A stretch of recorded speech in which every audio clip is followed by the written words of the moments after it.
Hi, this is Ishaan Hawasti. He's such a bad student that he's been referred to the 3rd grade for the 2nd time. But he doesn't spend his days climbing trees and fooling around. The boy hasn't even made any friends. Ishaan and his parents have yet to find out why all he's troubled so much in the most unexpected circumstances.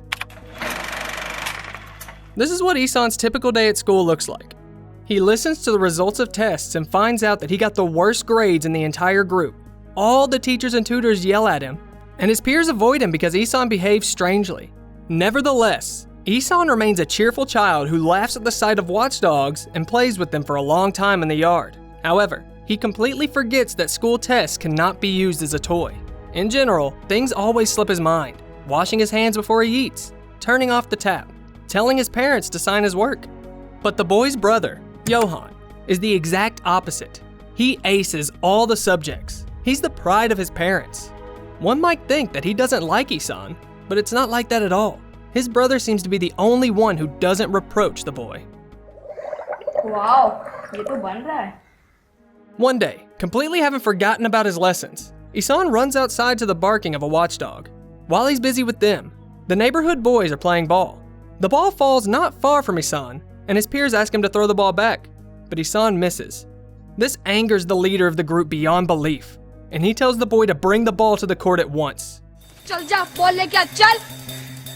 Ishaan doesn't know how to react to such aggressive behavior, and just doesn't say a word, which infuriates the bully even more. A fight ensues between them, from which Ishaan barely extricates himself. He returns home all beat up and in tears, but with a kite he is unintentionally caught. But problems are waiting for him even before he crosses the threshold of the apartment. From the hallway, he hears a neighbor complaining to his mom and saying that he broke all her flowers. It turns out that this neighbor is the bully's mother. The kid blatantly lies in front of his parents that Ishaan beat him up. Then a fight almost breaks out between them again, and the parents of the older boy leave the house of the Awasti just in case something bad happens. The father chews his son out.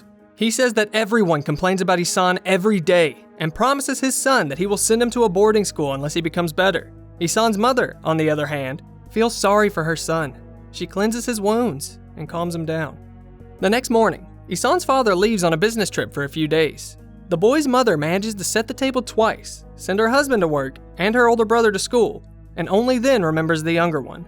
He, meanwhile, is sleeping soundly in his bed. To get the child ready for school, Mom has to constantly distract him from fantasies and naughtiness, and that keeps happening on a daily basis. At school, the next difficulties await Ishaan. While everyone is listening to the teacher, the boy, fascinated, looks out the window and spaces out. And when the teacher calls out to him and asks him to read the sentence, he fails to do so. Ishaan claims that the letters in the textbook dance in front of him, and he's made fun of because of that. The teacher just doesn't believe him and yells at him. But Ishaan makes an unusual response to this behavior. Ishaan is kicked out of the classroom, and in the next lesson, he realizes that he didn't do his math homework and didn't make his parents sign his tests. Then the boy, desperate, finds nothing better to do than run away to the city. There, he watches street vendors, painters, construction workers, and regular pedestrians, enjoying solitude and tranquility. At home, Ishaan spends all his free time drawing, and when it's time to check his homework, he just listens to his mother's lecturing. She doesn't understand how he could have misspelled all the words in the notebook, and she is sure that her son will stay for a second year again. In the middle of the night, Ishaan wakes up his brother and tells him that he ran away from school during the day. The older one is shocked. He rants about the dangers of walking alone, because a car can hit him or someone can kidnap him. But what's done is done, and now Ishaan has a request for his brother. वो absent note लिख दो ना दादा. क्या? Johan first makes excuses, but still can't refuse his brother. He writes an explanatory note in such neat handwriting that Ishaan's teacher doesn't even see the trick. Next, she gives the entire class math test that will affect the entire semester's results. But instead of poring over the questions like all the other guys, Ishaan makes up space adventures in his head and solves just one problem, and it's wrong. Soon, Ishaan's dad returns from the business trip. The son can't get enough of his father's arrival, but his enjoyment doesn't last long. Suddenly, Mr. Awasti finds something interesting on the floor. The trickery is exposed. Under the pressure of his father's yelling, Ishaan lays out the whole truth about how he walked around the city alone instead of sitting in class. But that's not all the frustrating news that his parents are about to learn. A couple of days later, they find themselves at the principal's office, where Ishaan's teachers tell them about his terrible grades. It turns out that he hasn't made any progress since last year and still makes the same mistakes. Moreover, the parents find out that Ishaan did not bring them the test papers to sign. The director takes the floor, hinting at expelling the boy if this goes on. They better send him to a specialized institution. Thinks my son is a retard. सोचती है मेरा बेटा normal नहीं. His father doesn't even want to hear about sending Ishaan to an institution for children with special needs. So that same evening, he calls his friend and makes a deal of transferring his son to an all-boys boarding school. His wife tries to dissuade him because their son has never been away from the family, and sending him to another school in the middle of the school year is a huge stress. But the father stands his ground. He's not convinced even by the uncontrollable tears of his youngest son. For the next few weeks, Ishaan suffers from nightmares and constantly persuades his mother not to send him to the boarding school. It seems that she's about to take compassion on her son, but yet again, he gets into trouble. He throws a firecracker at the neighbor's bully. A short time passes, and he finally finds himself in a huge academic building where strict obedience and order are required from students. Ishaan begins a new life, in which he's no less lonely than in the previous one. The boy is constantly crying and can't wrap his head around the reason his parents left him. Meanwhile, his mom at home is also restless. She finds her son's drawings, where she sees him apart from the rest of the family and worries whether they've made the right choice. At the boarding school, Ishaan gets even more reproaches than the previous school. Now he's scolded not only for being a bad student, but also for not being able to tie a tie. In class, the boy is sat beside Rajan, the best student in the class, who tries to cheer Ishaan up. He tells his new friend that his school is not a punishment for everyone. There are good things. But it's hard to find a good thing when everyone is yelling at him. The children are laughing, and the art teacher hits students on the finger with a ruler for bad results. Therefore, Ishaan only becomes shut within himself even more. When his parents come to visit him for the first time, he runs off the playground and refuses to talk to them. He's not even happy about the set of watercolors Johan gives him. The boy doesn't want to go to classes anymore, especially not to the drawing classes. But it turns out that the former evil teacher has been sent off to New Zealand, and a new teacher has replaced him. Rajan happily leads Ishaan to class, not even suspecting what surprise awaits him.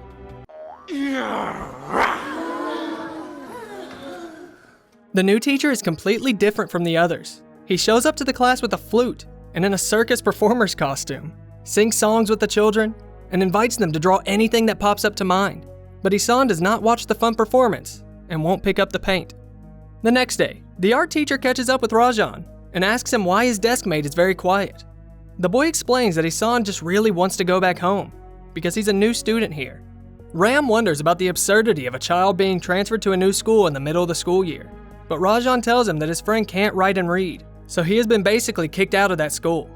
Ram rushes to the staff room to look at Ishaan's notebooks and can't believe his eyes. The boy writes the same word in 3 different ways. Later, Ram comes to a specialized school where he works most of the time. There, he shares with his colleagues that he's met a boy at the boarding school who reminds him of himself. With tears in his eyes, Ram explains that the boy doesn't say a word and his eyes are begging for help. Without thinking twice, Ram decides to go to Ishaan's parents to talk with them about everything. While there, he sees a lot of drawings and wonders who's the author. When Ishaan's mother says that this is her youngest son, he cannot believe his ears. Yet the boy has not drawn a single line in his lesson. Ram asks Ishaan's parents why they sent him so far away. The father begins to complain that they had no other choice and their son was naughty and lazy, and says that he would not have finished the 3rd grade again. But Ram does not agree with that. He believes that all these problems are symptoms, not the cause. The teacher explains that there's a pattern in the boy's mistakes. He simply confuses similar letters. He has dyslexia.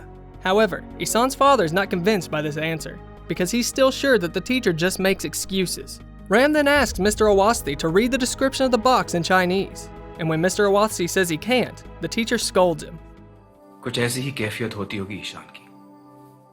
Ram says that it's Ishaan's dyslexia that impairs not only his reading and writing, but also his ability to perform small household tasks. For example, to tie a tie or sneakers. It's hard to even imagine how he feels, especially since no one supports this boy.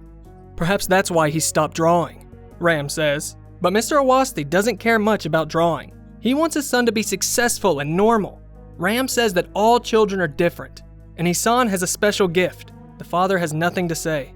The next day, Ram brings Ishaan's drawing book to a class and secretly shows it to the boy.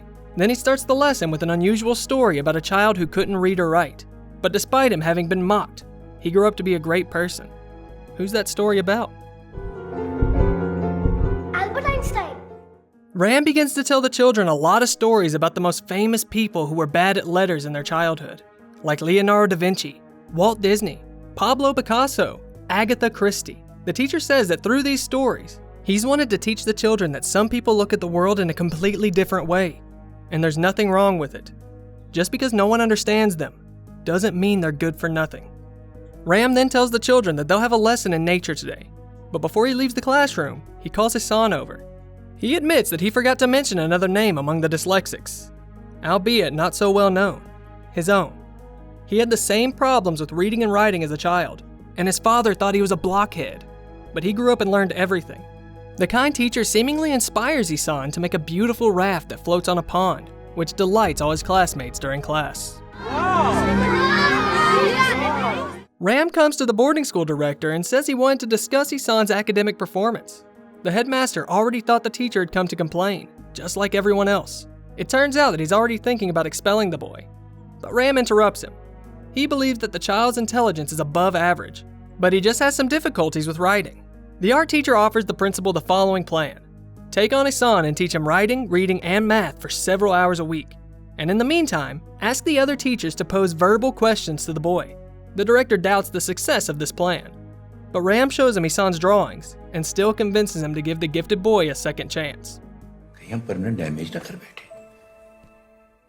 Ram and Ishaan start their private lessons. They learn letters and numbers using paint, sand, and plasticine, and the boy quickly begins to show signs of improvement.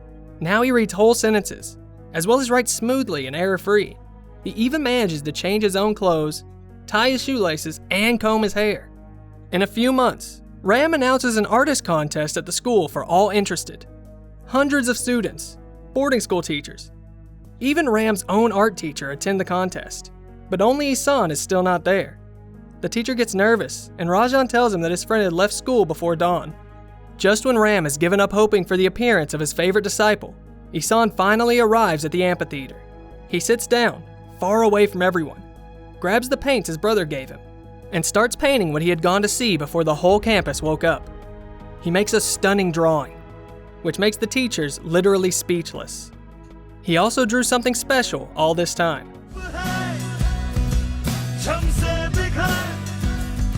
The announcement of the results begins. The director says that Miss Lajmi, the guest judge of the contest, could not choose between the two works until the last moment. She had to choose between the teacher's drawing and his student's drawing. But after much deliberation, she still made up her mind and gave the victory to Ishaan Awasthi. The hall erupts with applause. The children and teachers applaud the young artist. On the other hand, he's hiding somewhere in the crowd, shy of everyone's attention.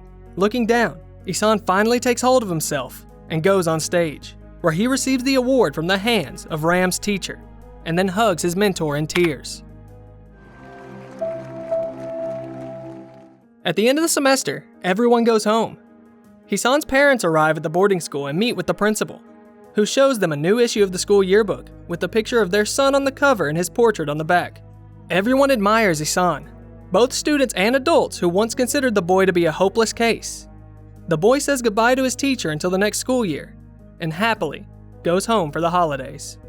Have you ever faced any difficulties in school? Tell us your story in the comments. Who knows? Maybe your story will also cheer someone up. And subscribe to our channel if you want to watch more heartwarming and cooler stories of the cinematic world.